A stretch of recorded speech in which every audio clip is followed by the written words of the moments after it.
Calc BC. Welcome to lesson 7.7, finding the sum of a Taylor series.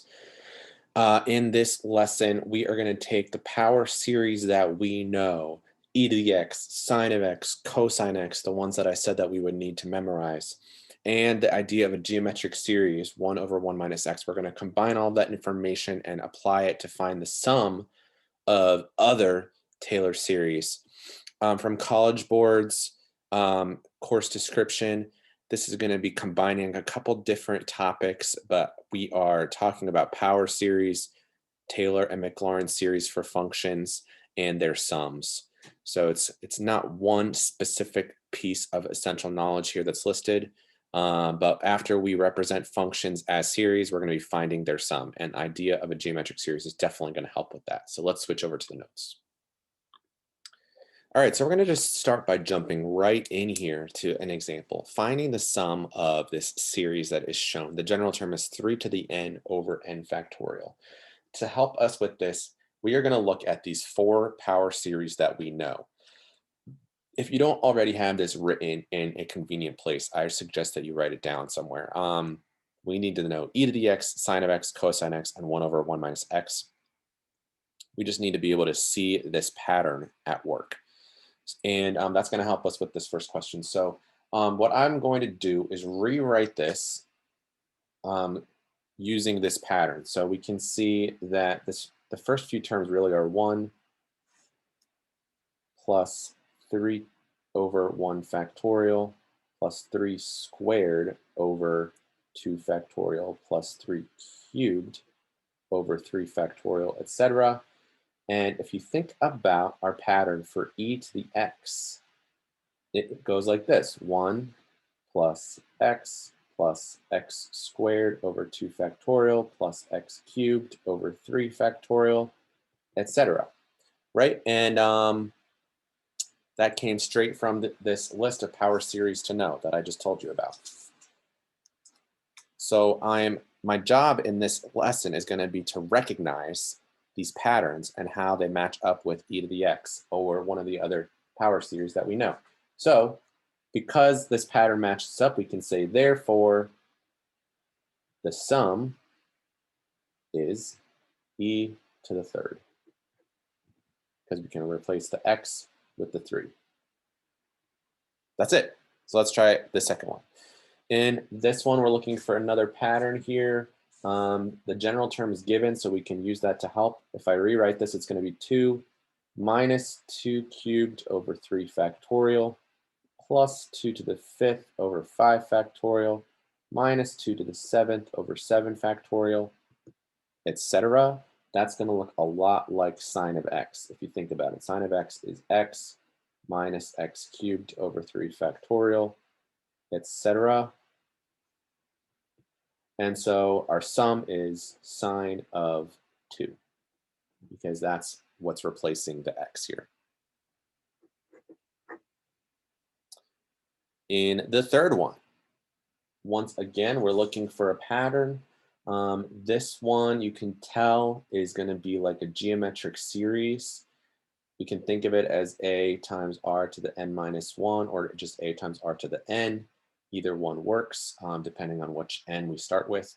And you can tell here in this question that it would be, what, 1 times negative 2/3 to the n, right? So this is a geometric series. And the absolute value of r is indeed less than 1. Therefore, the sum would be a over 1 minus r, just like in the good old days. So we have 1 over 1 minus negative 2/3, which is going to be 1 plus 2/3, should be 1 over 5/3, or 3/5. Okay? All right, let's keep going. Next example. Switching gears a little bit here. Suppose that we have a power series and it converges if x equals -8 and diverges if x equals 6. Tell whether each of the following statements must be true, cannot be true, or may be true. Explain your reasoning. This is taking us back to the idea of an interval of convergence. And so I've already drawn a number line here that I'd like you to draw as well. And I put -3 in the middle and labeled it as C. And that's because you can see in our series we have x plus 3. So we know we have to be centered at -3. We know that if we get to -8, we converge.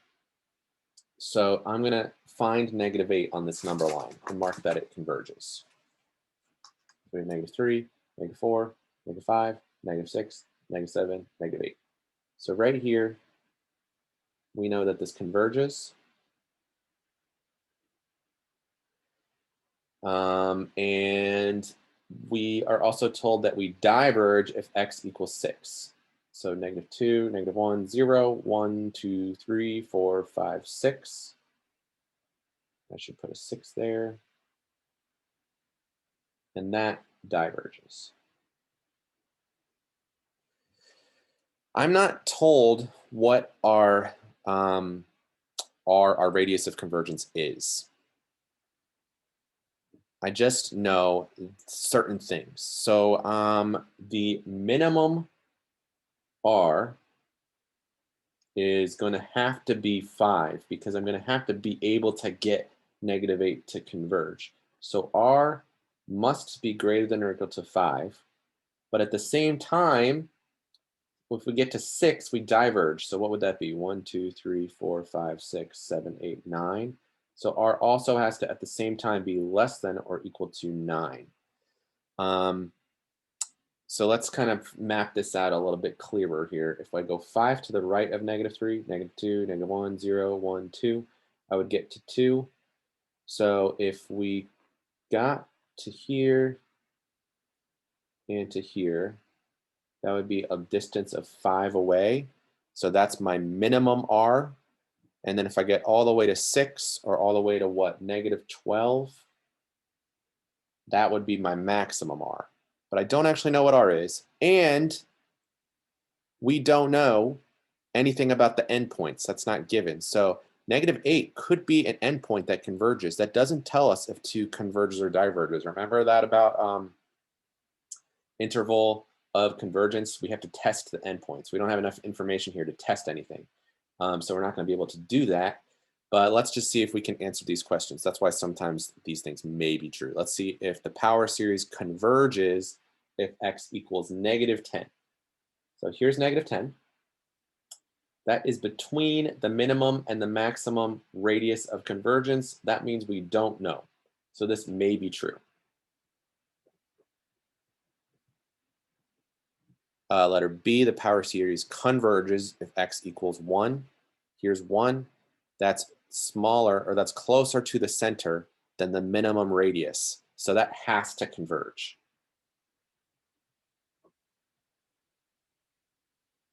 The power series converges if x equals 2. That's 5 units away from -3. That was the minimum radius of convergence. But like I was saying earlier, we would have to test the endpoint. We don't know if that endpoint is included. So that may be true. And the only reason it would not be true is because the interval could be -8 to 2, exclusive of the 2. What about this one? The power series diverges if x equals -9. We don't know. That's wishy-washy because we don't actually know the radius of convergence. It might not include the -9, but the R might be bigger than 6, and then it would include the -9. So that may be true. And then E, the power series diverges if x equals -13. -13 is all the way over here. We already know that 6 diverges. So that means that anything bigger than 6 has to diverge. Anything smaller than -12 has to be divergent because that's the same distance away from the center. So that must be true. We must diverge. All right, so there you go. There's that info for you. Let's flip over to the next page. We've got a theorem.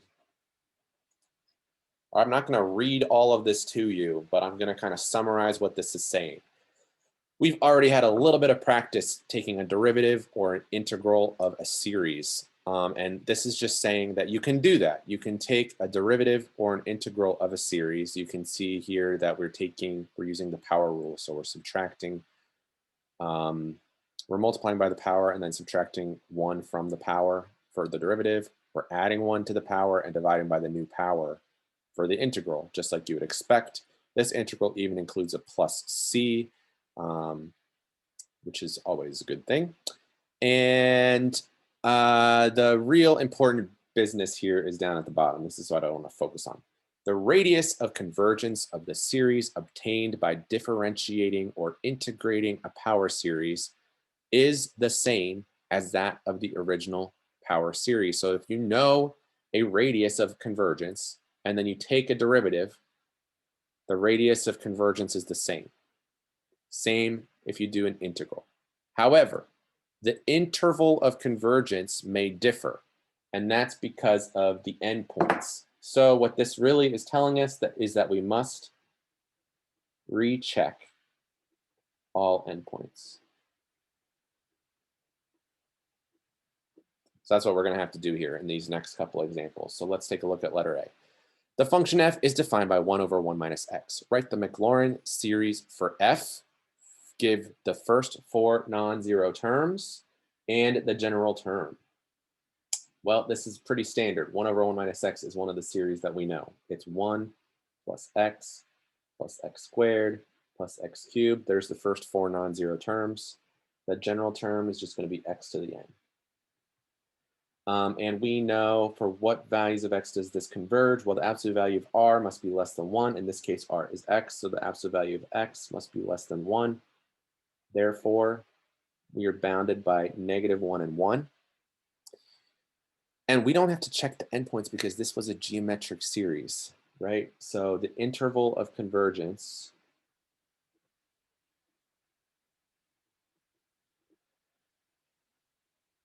is from -1 to 1, not including the -1 or the 1. You might want to make a note about this. We don't need to check endpoints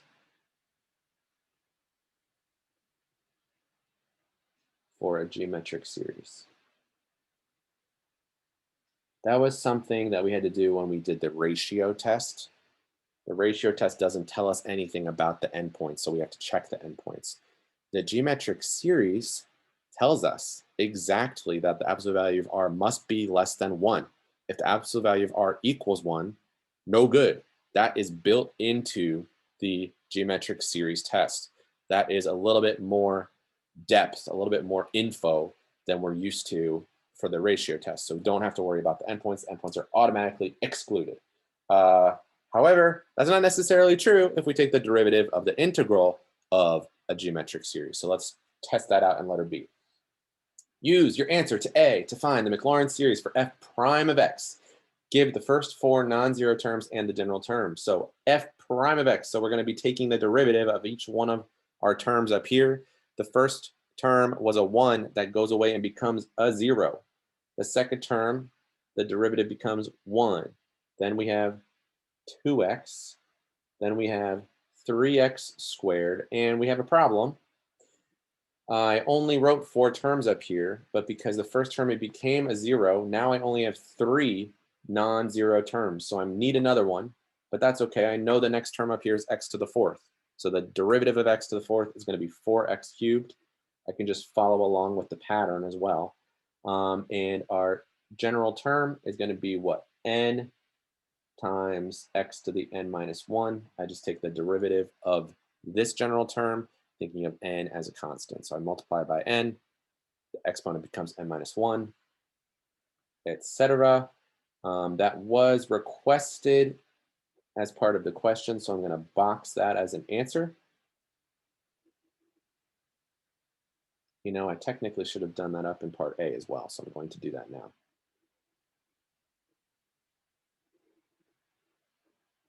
Okay. For what values of x does the series converge? So here's where this theorem comes into play. The radius of convergence is the same. So that means our interval is the same, has the same bounds, but we don't know if it includes those bounds or not. we have to recheck the endpoints. So we know it's going to go from -1 to 1, but we must now test each endpoint. That's not automatic. So let's do it. Let's test it. So if we test out x equals -1 in our new series, what happens? We're going to get 1 -2 +3 -4, etc. I can already tell this is alternating, but the terms are increasing in magnitude. These terms are definitely not approaching 0, right? 1, -2, 3, -4. I can just straight up say diverges by nth term test.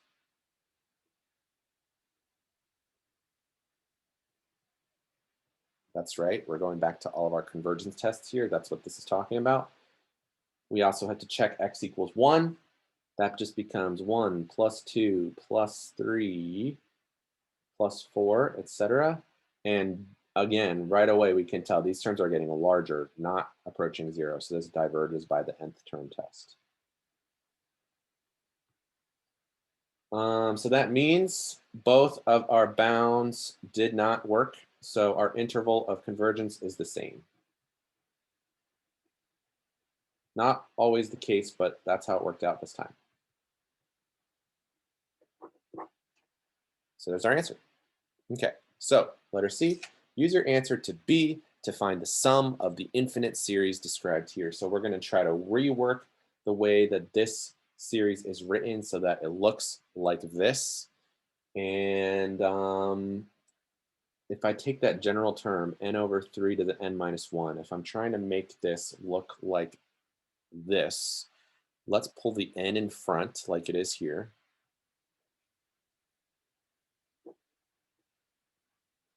And I actually almost have it. I'm going to think of that fraction, since the numerator is 1, as being 1/3 to the n minus 1. And yeah, then we have it. So the series matches letter B, except x is now 1/3. So I'm going to write this all out. So this series matches part B with x equals 1/3.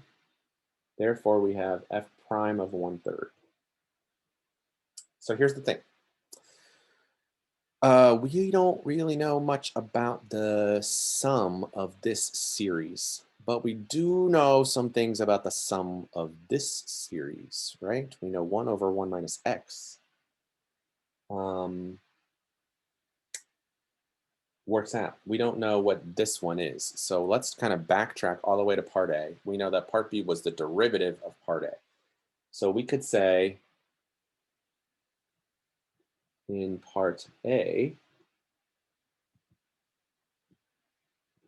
f of x equals 1 over 1 minus x, which I could rewrite as 1 minus x quantity squared. Whoa, not squared. Let me backtrack a second.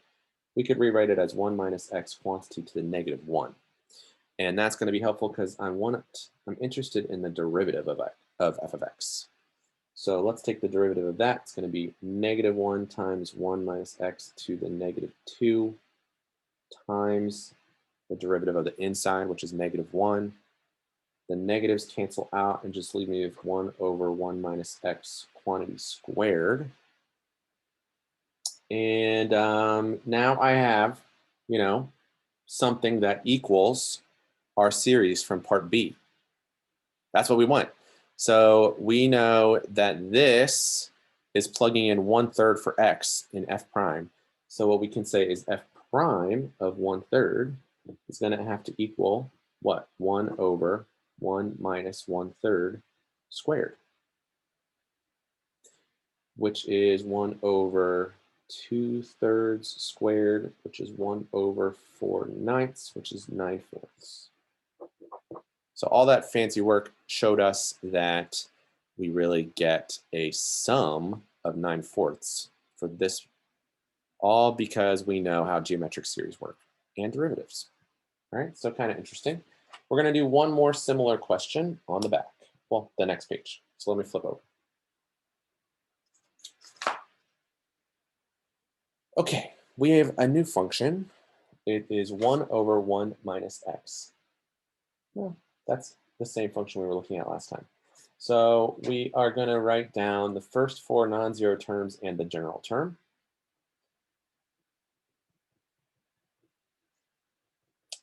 This we should know well by now. And we already know the interval of convergence is from -1 to 1.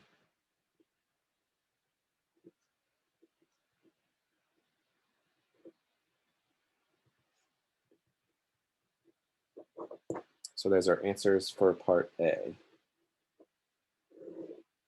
This time, in part B, we're going to be taking the integral of this series. Give the first 4 non-zero terms and the general term. So we are going from 0 to x. Since we have bounds, we don't have to worry about the plus c. So if you take a look back at the theorem, we were given the general integration. It had a c plus. Since we are integrating from 0 to x, the constant cancels out anyway. So we don't have to worry about that. So we're going to write the integral from 0 to x of f of t dt. And we could go through all of the work of replacing the x's with the t's, and then showing the integration, and then evaluate from 0 to x. I actually did that on my work over here. I wrote out from 0 to x. I rewrote this with t's, and then I integrated each one, evaluated from 0 to x. All of the zeros cancel out, the x's get plugged in. We can just jump straight to the end, right? All we have to do is take each term and integrate it using the power rule. So 1 is going to become x. X is going to become x squared over 2. X squared is going to become x cubed over 3. X to the third is going to become x to the fourth over 4, etc. The general term is going to become x to the n plus 1 over n plus 1. We know how that power rule for integration works. We also know that our interval is going to go from -1 to 1. What we don't know is the bound. So we must test each endpoint.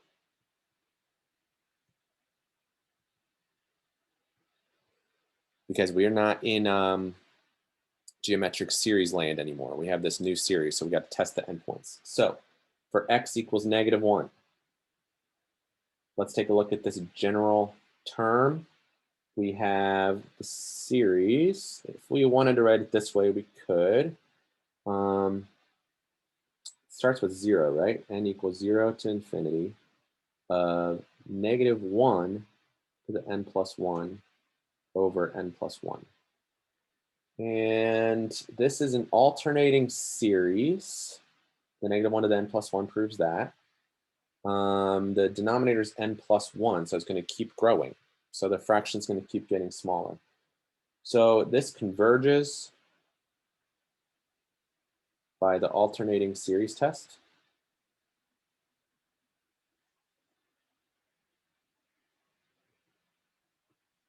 We could prove it if we wanted to. We could say, we should say it's alternating.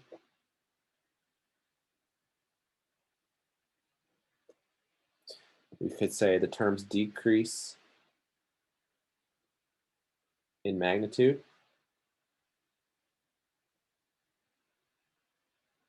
And the terms approach 0.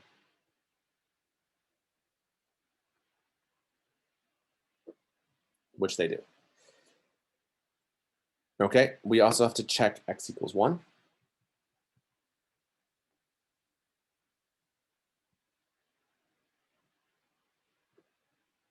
Doesn't matter what power I raise 1 to, it's still going to be 1. So we have 1 over n plus 1.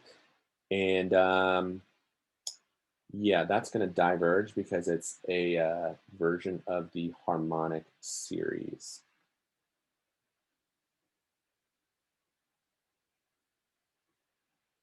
Think about it. We would have 1 over 1 plus 1 over 2 plus 1 over 3 plus 1 over 4. If you think about it up here, that's just the harmonic series. It's a P series with P equals 1. If you want to think about it like that. So then the question is, what is our interval of convergence?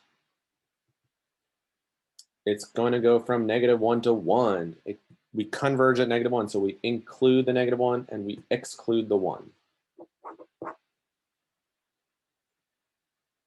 Question C. Use your answer to B to find the sum of the infinite series shown.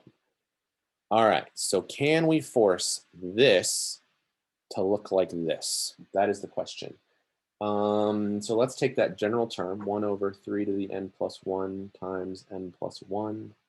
And I think we're going to be able to do this. We've got an n plus 1 here. I'm going to just pull that out in front. We have 1 over n plus 1 times, let's just say this is 1/3 to the n plus 1. Does that make sense? Because the 3 can become a 1/3 to the n plus 1 if we think of the fraction together. The 1 in the numerator isn't going to change no matter what we raise it to a power of. This is the other n plus 1 that's just staying in the denominator. And that matches this because we have 1/3 to the n plus 1 over n plus 1. So x is 1/3. In part B, so we have a variation of this. So this is the integral from 0 to 1/3 of f of t dt, technically. So we can figure that out using the information from part A. So in part A, f of x equals 1 over 1 minus x. And if we just integrate that instead of integrating the series,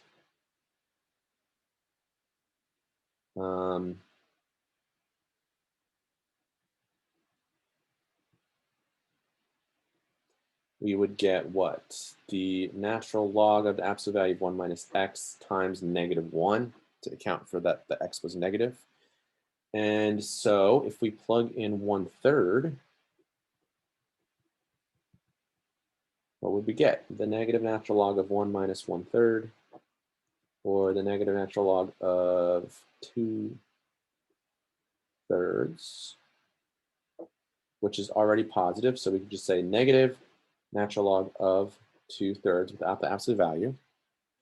An additional acceptable answer would be the positive natural log of 3/2, right? Because we could take that -1 in front, make it a power. 2/3 to the -1 is the same thing as flipping the fraction to 3/2. So if this was a multiple choice question, I'm betting you the answer would probably be in this format. So we need to know how to do that. But anyway, that's the answer we're looking for there. Hopefully that makes sense. Let me know if you have any questions and have a great rest of the day. Thanks for watching.